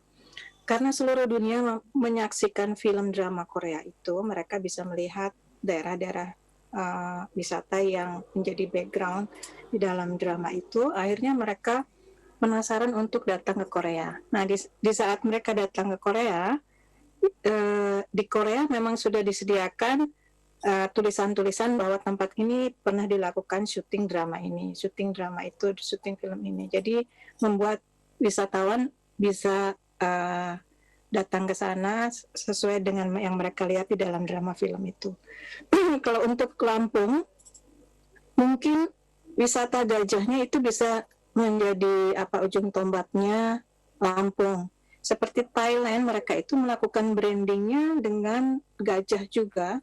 Jadi mereka membuat aksesori gajah atau gantungan kunci gajah, kemudian lukisan gajah. Itu bisa dilakukan juga di Lampung untuk branding. Nah, mengapa Bali bisa terkenal ke seluruh dunia? Karena mereka brandingnya adalah branding wisata religi. Jadi pura-pura itu, kemudian pantainya juga dijadikan branding. Jadi sebetulnya yang menjadi ujung tombak wisata itu adalah branding juga melalui media e-commerce atau marketing elektronik. Itu adalah cara kita bisa menyebarluaskan informasi yang mudah ya. Jadi kalau pamflet seperti itu hanya bisa dilakukan terbatas di lingkungan dalam negeri, tetapi kalau melalui marketing elektronik, e-commerce, itu salah satu cara kita untuk bisa menyebarluaskan informasi ke seluruh dunia. Nah, Korea itu sudah berhasil melakukannya. Selain e-commerce, mereka juga melakukannya melalui drama, film, dan grup band mereka. Itu sebetulnya untuk bisa mengalahkan Jepang, termasuk di dalam hal teknologinya. Salah satu di antaranya adalah kecepatan internet di Korea itu yang tercepat di seluruh dunia. Itu berhasil mereka share juga informasinya. Untuk wisata yang lain yang dilakukan oleh Korea itu adalah medical traveling. Jadi mereka juga melalui e-commerce atau marketing elektronik menyebarkan informasi kepada para turis di seluruh dunia untuk bisa berobat ke Korea. Jadi selama ini banyak orang-orang dari Timur Tengah, dari Dubai, Saudi Arabia yang datang ke Korea untuk berobat, khususnya untuk kanker ya, cancer itu mereka termasuk di dalam program pemerintah untuk wisata kesehatannya, medical traveling. Juga operasi plastik itu termasuk di dalam wisata kesehatan. Jadi medical traveling termasuk dalam program itu juga di share-nya melalui e-commerce ya, marketing elektronik. Itu mungkin bisa dilakukan oleh Lampung juga untuk branding kekuatan wisata yang ada di Lampung yang di-share tidak hanya di dalam wilayah domestik Indonesia tapi juga ke seluruh dunia untuk bisa mengalahkan Bali, menggantikan Bali yang katanya sekarang sudah mulai tidak natural lagi ya. Jadi maksudnya mungkin terlalu banyak turis yang pergi ke sana jadi mulai kotor atau gimana tadi seperti yang dikatakan. Nah, jadi Lampung itu bisa mengangkat daerah-daerah wisata seperti apa sih, Pasir Putih itu ya. Dan pantai-pantai lain. Nah, yang paling bagus itu sebetulnya gajah. Jadi seperti Thailand itu bagus untuk branding. Jadi gajah itu karena di daerah lain tidak ada ya, daerah-daerah di Indonesia yang lain yang punya sekolah gajah ya hanya di Lampung. Nah, itu yang bisa jadikan branding yang bagus untuk dunia. Kalau di Kalimantan simpanse, nah sekarang kalau gajah itu bagus untuk Lampung. Saya kira itu. Terima kasih. Assalamualaikum. Waalaikumsalam warahmatullahi wabarakatuh. Terima kasih Bu Dias. Kemudian ke Bang Aca, silakan Bang. Ya, Mas Santo. Media ini sekarang udah bukan lagi jadi kambing hitam, ya, sapi. Ya. Karena dalam setiap langkahnya selalu media ini menjadi hal yang tersorot dan dijadikan sebab ya timbulnya sebuah akibat yang besar. Nah, tapi kalau kita ingin jujur ya sebenarnya ya, coba kita perhatikanlah sejak corona ini muncul ya. Sejak corona ini muncul media disalahkan. Media disalahkan seringkali menakut-nakuti ya kan, memberitakan hal yang sifatnya membuat orang menjadi cemas, orang menjadi khawatir ya kan. Lalu apa yang dilakukan? Mulai media melonggarkan pemberitaan ini, bahkan tidak lagi melonggarkan, melepaskan sama sekali. Tidak menjadikan ini sebagai sebuah topik bahasan yang sering dimunculkan. Dan akibatnya apa? Ya, akibatnya begini. Semua menjadi lebih. Ya. Dulu kita yang terkonfirmasi virus dan terkonfirmasi positif 5 saja, ini sudah menjadi sebuah hal yang mencemaskan karena diberitakan. Ya. Sekarang berapa coba Orlando satu hari? 2.500, 3.000. Ya. Menjadi hal yang biasa saja. Karena media tidak menjadikan ini sebagai suatu sajian-sajian yang ini. Nah, Jadi memang menurut saya posisi media memang terkadang sebenarnya begini ya, yang menjadi hal yang sangat kita takuti sesungguhnya bukanlah media mainstream ya. Ya. Ini media-media sosial ya. Media-media sosial yang tidak terkontrol dalam dia penyajian pemberitaannya ya. Yang kadang-kadang ya, itu jauh lebih dahsyat ya. Kejadian yang sifatnya terjadi pada detik ini ya, kita di HP sudah mendapatkan misalnya sebuah peristiwa kecelakaan ya, lengkap dengan mobil-mobilnya yang hancur ya, dengan darah yang ini, bahkan sekarang orang gantung diri pun ya itu masih hangat, itu sudah tersampaikan melalui media-media sosial seperti itu. Nah, karena itu menurut saya ya, media ini harus diperkuat, media mainstream ini harus diperkuat karena dia adalah betul-betul menjadi palang ya, menjadi palang informasi publik ya kan, sehingga publik itu bisa memilah-milah ya kan, bisa memilah-milah mana informasi yang bisa dipercayanya atau tidak. Nah, tapi di saat sekarang ini media yang dalam keadaan sulit ya, dia tidak punya kemampuan untuk bisa menjadi, walaupun sesungguhnya itu tugas dia ya. Tugas media mainstream ini kayak kami ini, kayak Radar Lampung, kayak Lampos, kayak Tribun ya, itu harusnya menjadi pilar yang kuat untuk menghambat informasi-informasi publik yang tidak bertanggung jawab. Nah, saya merasa agak mulai senang sedikit ya, walaupun sebenarnya juga tidak juga senang-senang juga, tapi paling tidak misalnya pemerintah sekarang sudah mulai ya membuatkan regulasi ya, yang menurut saya ini terlambat sebenarnya. Regulasinya misal sudah menghilangkan PPN kertas ya, sudah bisa menunda pembayaran listrik dan lain sebagainya. Nah, ini kan sebagai bentuk agar media mainstream itu kuat ya. Kalau dia kuat, maka dia bisa untuk menyajikan informasi-informasi yang tidak hanya berorientasi pada yang namanya pragmatis. Nah, dalam keadaan dia sulit seperti ini, wah dia akan pasti harus survive ya. Media mainstream pun juga harus survive. Akhirnya media mainstream pun juga ikut-ikutan mewartakan pemberitaan yang tidak jelas ya, itu akhirnya apa, tujuannya hanya untuk survive saja. Dan ini menurut saya tanggung jawab daripada masyarakat juga ya kan, bagaimana dia juga harus bisa ya menguatkan ya, jadi menguatkan media-media mainstream ini ya, sehingga media-media mainstream ini betul-betul akan bisa menjadi penjaga gawang yang tangguh dalam menghalau informasi-informasi yang tidak bertanggung jawab.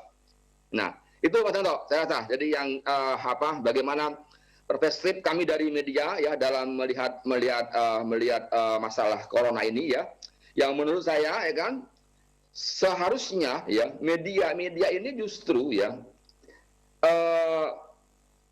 tidak dihambat untuk menyampaikan informasi-informasi yang sebenarnya ya.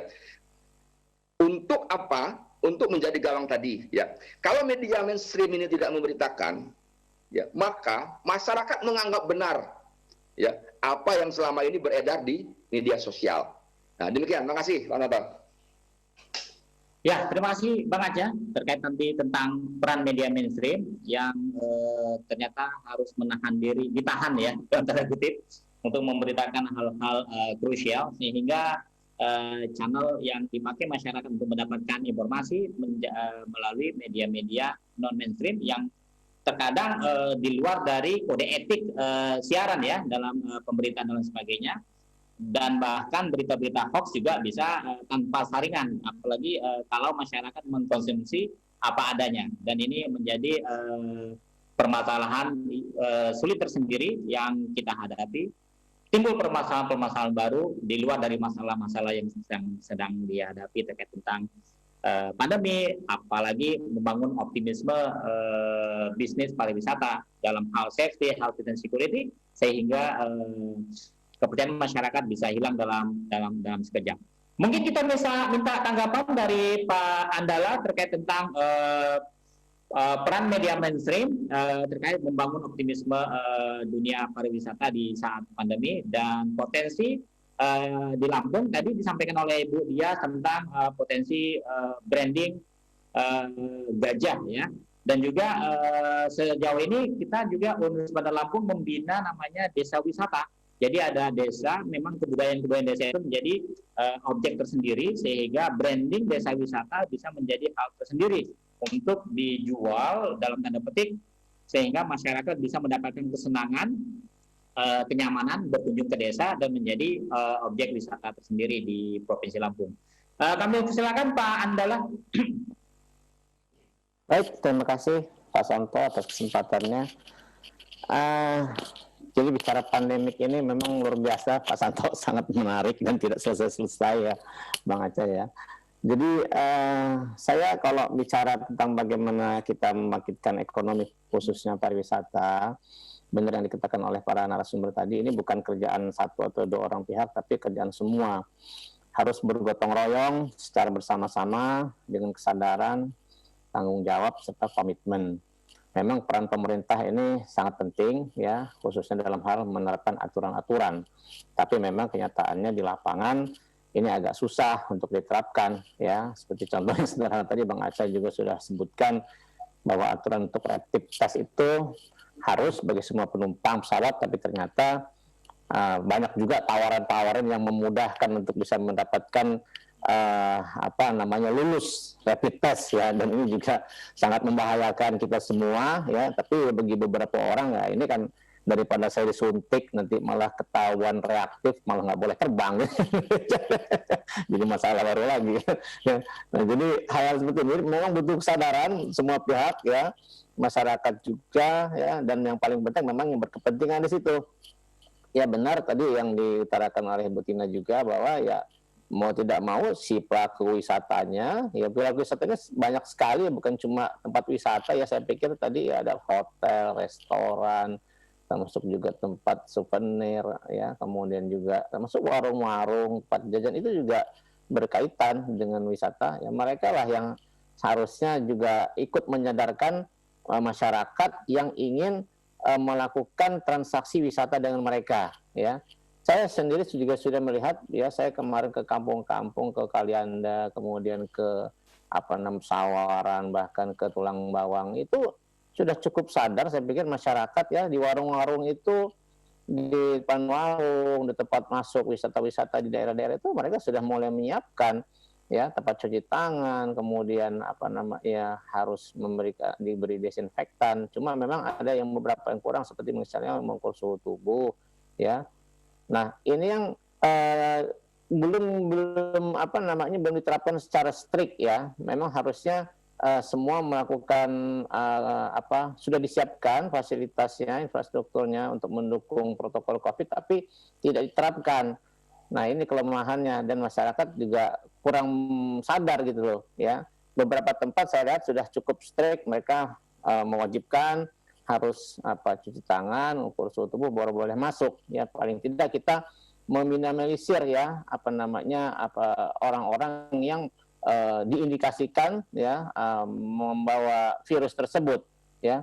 Dan karena kondisi COVID ini menurut beberapa ahli, saya juga belum mendapatkan data yang pasti, tapi beberapa survei, beberapa tulisan-tulisan, kajian-kajian menyatakan bahwa kalau di udara terbuka ini memang bukan lebih mudah ya, tapi artinya lebih kecil peluangnya ya bagi virus ini untuk menyebar, sehingga wisata-wisata yang di alam ini punya peluang lebih besar untuk memulai dibandingkan wisata-wisata yang di dalam. Artinya dalam ini termasuk juga bioskop, itu wisata di dalam ruangan ya, restoran itu wisata dalam ruangan ya, di pulau, kemudian di pantai itu lebih spesial, lebih besar. Jadi untuk menjaga jarak antar satu orang dengan orang lain itu lebih besar ya.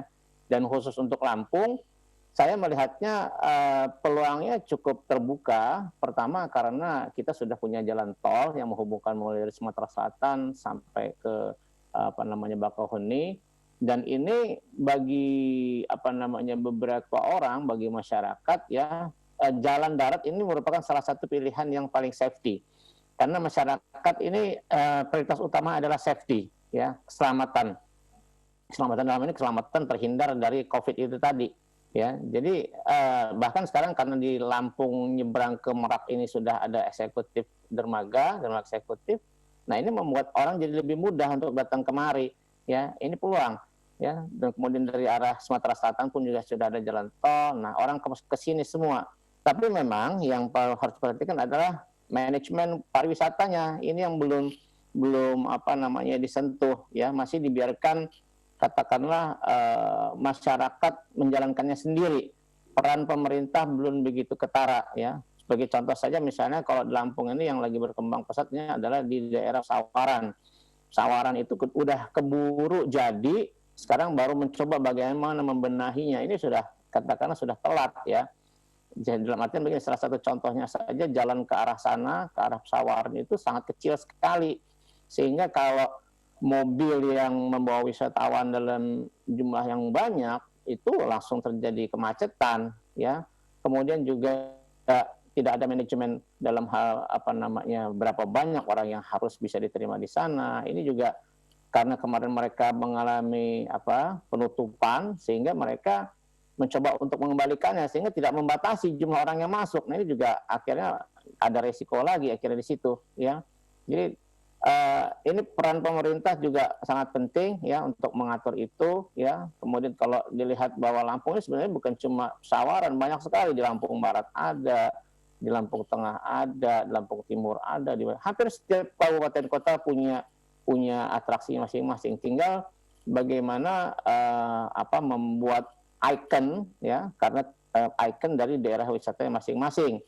Jadi tidak bisa dipaksakan, ya, satu daerah itu harus begini atau harus menampilkan wisata seperti ini. Tidak perlu sama, ya, punya keunikan masing-masing. Ya, seperti contohnya di Lampung Barat itu memang bagus, punya wisata alam, ya, dan memang Lampung sebagai besar ada wisata alam, ya, ada ombak yang besar di sana untuk surfing. Tapi ini belum bisa maksimal, ya, karena kita untuk wisata surfing ini hanya mengandalkan turis dari asing. Nah, ketika terjadi pandemik ini turis asing tidak bisa kemari, ya. Hal ini terjadi seperti di Bali. Bali juga sama. Ya, turis asing tidak bisa ke sana sama sekali, ya, anjlok sampai bahkan mendekati angka 100%. Turis dalam negeri pun juga akhirnya tidak bisa ke sana. Nah, akan membuat wisata di Bali jadi lebih parah, ya. Kemarin kalau dulu pernah Bali mengalami kemunduran waktu terjadi bom Bali 1, bom Bali 2, tapi itu masih bisa di backup oleh wisatawan lokal. Tapi sekarang tidak bisa sama sekali, ya, karena wisatawan pun lokal pun ke sana juga masih khawatir, ya. Nah, jadi kita jangan sampai seperti itu, ya. Jadi saya pikir pemerintah bisa membuat masyarakat lebih aman dalam berwisata dengan cara membuat aturan yang lebih ketat. Kemudian juga mengedukasi pelaku-pelaku wisata untuk menerapkan protokol-protokol COVID, ya, supaya merasa lebih aman, lebih nyaman, ya.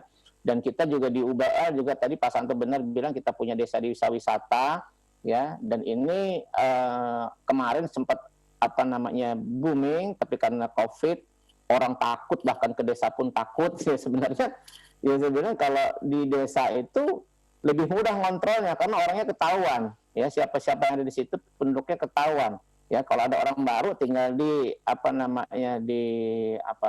diisolasi, dicek, ya. Nah, kalau dia memang mau ada reaktif diisolir dulu, ya. Nah, jadi tidak perlu takut, ya. Di desa maksudnya aktivitas tidak perlu terganggu, ya, tidak perlu terganggu dengan kekhawatiran yang berlebih tentang COVID-19 ini, apalagi mereka biasa di outdoor, biasa di luar ruangan, ya. Jadi bisa mulai kembali menggunakan konsep new normal ini, ya, di desa di daerah Padang Cermin, ya, ataupun di daerah Tulang Bawang itu kemarin ada juga desa wisata kita, ya. Dan kita mencoba untuk membangkitkan ekonomi berbasis kearifan lokal, ekonomi berbasis keunggulan-keunggulan masyarakat yang ada di sana, ya, bukan hanya menampilkan alam yang mereka miliki, tapi juga potensi-potensi lain seperti kerajinan, ya, kemudian produk-produk lokal. Nah, ini untuk bisa menunjang wisata di desa wisata tersebut, ya. Ya, saya pikir kita tidak perlu berlarut-larut ya, takut karena COVID ini. Memang ini ada ya, nyata ya, tapi kita tidak perlu terhambat karena adanya COVID ini. Dan benar ya Bang Acha, media ini perannya sentral ya, khususnya media-media mainstream untuk bisa melakukan pemberitaan-pemberitaan lebih objektif ya. Saya pikir masyarakat juga sekarang sudah cerdas karena informasi itu banyak sekali bisa didapatkan, dan orang juga untuk melakukan pemberian informasi yang salah atau hoax juga sekarang kelihatannya berpikir beberapa kali karena sudah adanya undang-undang ITE ya. Nah, ini juga sangat membantu untuk meminimalisir informasi-informasi yang salah di masyarakat. Saya pikir itu Pak Santo ya, terima kasih. Ya, terima kasih Pak Andala masukannya, pandangannya terkait tentang topik kita, membangun optimisme bisnis pariwisata saat pandemi. Mungkin ada terakhir Bapak Ibu yang ingin menyampaikan sebelum kita minta closing statement dari para narasumber. Tanpa disadari kita sudah hampir menuju waktu kita jam 11. Mungkin dari Bapak Ibu ingin menyampaikan, tinggal dibuka saja mic-nya. Kita beri kesempatan menanggapi. Pak Santo, izin? Ya, silakan Bu. Ya, ini menanggapi sedikit yang mengenai pertanyaan Bapak Irsan Salim ya. Sebenarnya bukan hambatan ya Pak ya, itu tapi pertanyaannya bagaimana supaya turis asing itu datang ke Lampung gitu ya Pak ya. Nah, turis itu mau datang kalau ada sesuatu yang tidak ada di dia gitu Pak. Terutama turis asing, yang tidak ada di dia itu apa, baru dia mau datang. Nah, itu pun juga harus unik dan punya keunggulan yang lebih. Saya kira Lampung punya kopi yang sangat terkenal dan sangat bagus. Itu bisa kita tonjolkan, tetapi tidak berdiri sendiri-sendiri. Lampung ini banyak kopi ya, banyak kopi yang bagus-bagus, kualitas bagus, tetapi masih dikelola sendiri-sendiri dan masih sifatnya adalah UMKM dan tidak dalam skala yang internasional. Padahal kalau kita tahu ya, kopi Starbucks saja ambilnya dari Lampung gitu Pak. Nah ini sebenarnya bisa kita tonjolkan selain yang tadi gajah ya. Kalau gajah sudah trademarknya si Thailand ya. Terus orang nanti ngapain lah gajah di karena orang juga tidak semuanya pengen naik gajah kan begitu. Tapi bisa kita jadikan branding. Tetapi kita punya keunggulan yang lebih di atas rata-rata dan sudah mendunia. Kopi sebenarnya itu Pak. Nah itu yang mana tadi disampaikan oleh Pak Andala, akses kita juga sudah terbuka untuk siapa saja. Bahkan sudah dibuka juga penerbangan internasional. Ini kalau kita tonjolkan ya, kopi yang tidak hanya warung seperti itu, ya kan? Kemudian juga kita punya museum kopi, punya rumah kopi, punya perkebunan kopi, semuanya serba kopi di situ, itu akan lebih bisa menonjol dan akan menarik bagi wisatawan asing. Saya punya tamu-tamu Korea itu kalau datang ke sini pasti minta ke saya itu kopi Lampung Pak, kopi Lampung dia bilang, dan saya selalu bawakan itu. Kemudian teman saya dari Arab juga mintanya kopi Lampung, berarti kan sudah tes internasional, artinya selera internasional, dan kenapa tidak kita jadikan itu branding kita gitu. Demikian yang kira-kira saya bisa sampaikan. Cuman memang belum destination manajemennya tadi, kemudian pengelolaannya tadi, keseriusannya tadi belum. Padahal kita tadi Bapak sampaikan tidak harus alam. Mungkin kita bisa kopi minum di pantai gitu kan Pak. Nah itu seperti itu kita gabung-gabungin, bisa kita seperti bundling atau paket ya kan. Tidak harus kopi pada saat. Mungkin saja minum kopi sambil naik gajah kan seperti itu. Nah ini yang bisa mungkin harus unik gitu. Artinya lain daripada yang lain supaya orang tuh mau datang khususnya wisatawan asing. Tetapi memang kondisi pandemi sekarang ini sepertinya tidak memungkinkan karena memang pelarangan dari negara-negara yang sumber wisatawan itu yang melarang warganya untuk datang ke atau pergi ke luar negeri, sehingga kita bagaimana membangkitkan wisatawan lokal, wisatawan Nusantara untuk membangkitkan turisme kita sendiri. Itu dulu Pak. Demikian Pak Santo yang bisa saya sampaikan. Ya, terima kasih Bu Tina tadi menanggapi pertanyaan dari Pak Irsan yang terkait tentang pariwisata di Lampung dan mengundang wisatawan dari mancanegara, terkait tentang potensi-potensi yang dimiliki oleh Provinsi Lampung yang begitu banyak ya, dan juga sebetulnya banyak juga masalah terkait tentang bagaimana peran masyarakat umum ya dalam hal menyampaikan informasi melalui media sosial. Tadi yang disampaikan oleh Pak Ardiansyah, di satu sisi media sosial berdampak negatif karena mungkin informasi-informasi terkait tentang berita yang belum terkonfirmasi, dan juga kode etik yang dilanggar terkait tentang pemberitaan karena ada sadisme, kemudian hal-hal yang tidak pantas ya untuk disampaikan langsung. Jadi lewat dari kontrol media sosial, media mainstream. Nah, juga di satu sisi media sosial juga berdampak masif dan positif terkait tentang share tentang spot-spot tempat-tempat kesenangan pariwisata ya, bisa sangat cepat tersebar, yang bisa mengundang perhatian dari masyarakat luas untuk datang berkunjung tanpa menunggu pemberitaan dari media mainstream, karena mungkin testimoni dari masing-masing penikmat tempat wisata akan menjadi lebih efektif dalam menyebarkan informasi. Mohon maaf karena waktu yang terbatas yang kita miliki, kami sebagai panitia dari Jaringan Alumni Luar Negeri, kemudian dari Universitas Bandar Lampung dan juga Gema Taat mengucapkan terima kasih kepada TV Radar dan grup Radar yang telah membantu untuk meliput acara kita, dan insya Allah tadi informasi dari studio akan disiarkan jam 3 sore ya di televisi Radar, dan juga melalui aplikasi Radar ya, dan ini kabarnya bisa mencapai jutaan, ratusan, cukup banyak yang sudah subscribe di aplikasi Radar. Mungkin kita ingin mendengar closing statement ya sebelum menutup acara diskusi kita dari Ibu Tina, kemudian Ibu Dias dan Bang Acha. Silakan Bu Tina. Baik, terima kasih Pak Santo ya, terima kasih semuanya, terutama Bapak Andala, kemudian Ibu Dias Trinindung, kemudian Pak Ardiansyah, Bang Acha gitu ya, dan Ibu Elvira serta rekan-rekan semua yang berpartisipasi di sini. Kalau bagi saya ya, kita walau gimana pun optimis, artinya begini, optimis itu menimbulkan imun gitu ya.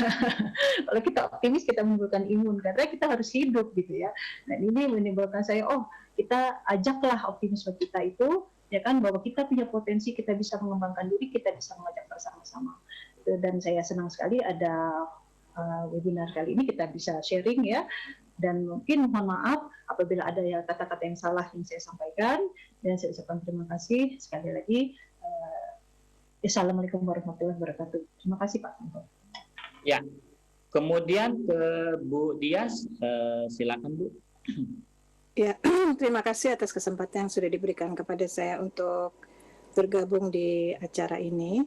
Mudah-mudahan bisa bermanfaat meskipun hanya sekilas. Memang pandemi virus corona ini mau tidak mau harus kita hadapi, dan meskipun sangat menyulitkan bagi seluruh manusia di permukaan bumi ini, tapi kita harus tetap optimis dan tawakal. Memang ini adalah pelajaran kita untuk bersabar dan tawakal. Mudah-mudahan meskipun pandemi ini masih tetap berlangsung beberapa tahun ke depan, tapi kita sebagai manusia yang berakal harus punya kemauan untuk mengalahkan dan mengatasi masalah ini, termasuk di dalam hal pariwisata di Indonesia ataupun di tempat lain. Saya kira itu. Terima kasih, dan mohon maaf bila ada kesalahan yang secara sengaja maupun tidak sengaja. Terima kasih. Assalamualaikum warahmatullahi wabarakatuh. Waalaikumsalam warahmatullahi wabarakatuh. Terima kasih Bu Dias atas kesediaannya ya dari Korea Selatan untuk berbagi sharing dengan kita di acara kita ini. Dan Bu Tina tadi juga. Kemudian Bang Acha, silakan Bang. Baik, membangun sebuah sikap optimisme itu adalah hal yang harus ya, kewajiban. Kita harus tetap optimis dalam menghadapi situasi yang sesulit apapun. Namun tentunya sikap optimisme yang terukur dan bertanggung jawab ya. Jadi saya mengajak mari kita semua untuk membangun jadi sikap optimisme yang terukur dan bertanggung jawab. Rasa itu, Mas Sabto. Terima kasih banyak. Ya, terima kasih Bang Aca. Kemudian kita undang dari Pak Andala, dari UBL-nya, kemudian dari Jalarnya Bu Elvira. Silakan Pak Andala.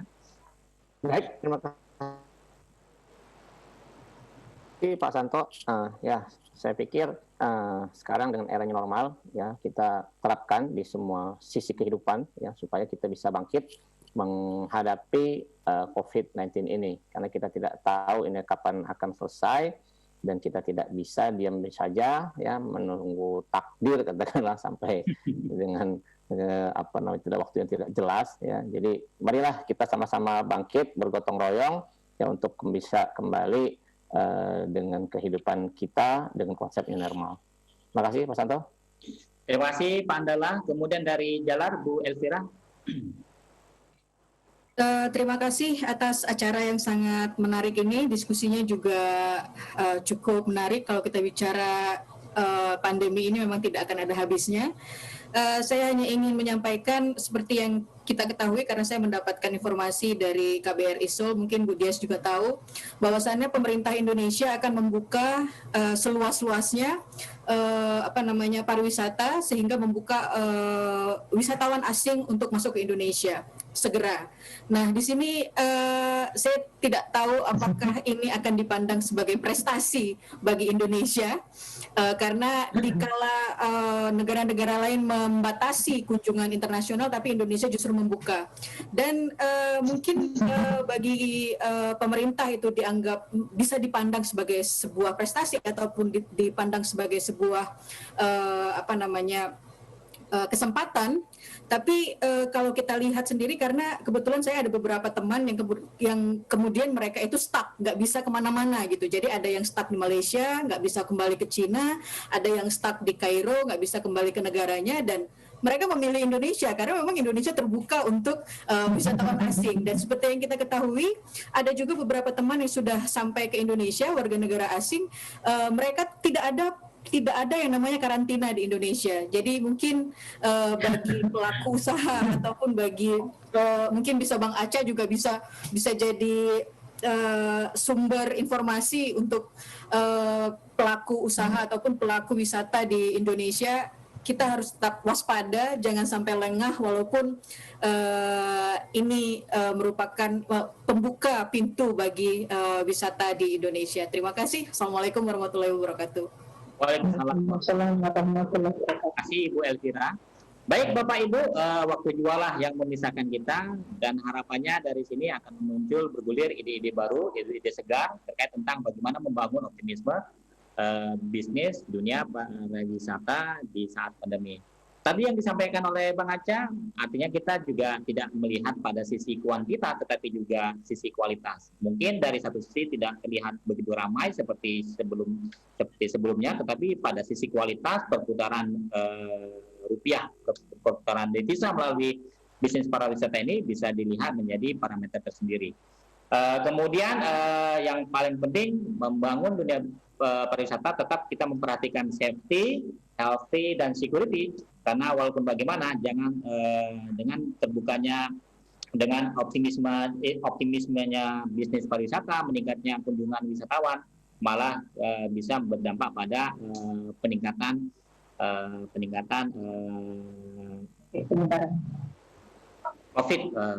korban COVID-19. Tetap dijaga protokol kesehatan dan law enforcement tegakkan terkait tentang protokol kesehatan di tengah pandemi. Mungkin itu dari kami, dan kami mengucapkan terima kasih kepada kepanitiaan yang telah bekerja selama ini terkait tentang banyak hal sehingga acara ini terselenggara dengan baik. Dan kami ucapkan kembali kepada Radar TV yang telah menjadi media partner setiap acara yang kita selenggarakan. Jam 3 sore acara ini akan ditayangkan di televisi dan kita bisa menyaksikan kembali diskusi kita melalui layar kaca. Billahi taufiq wal hidayah. Assalamualaikum warahmatullahi wabarakatuh. Waalaikumsalam warahmatullahi wabarakatuh.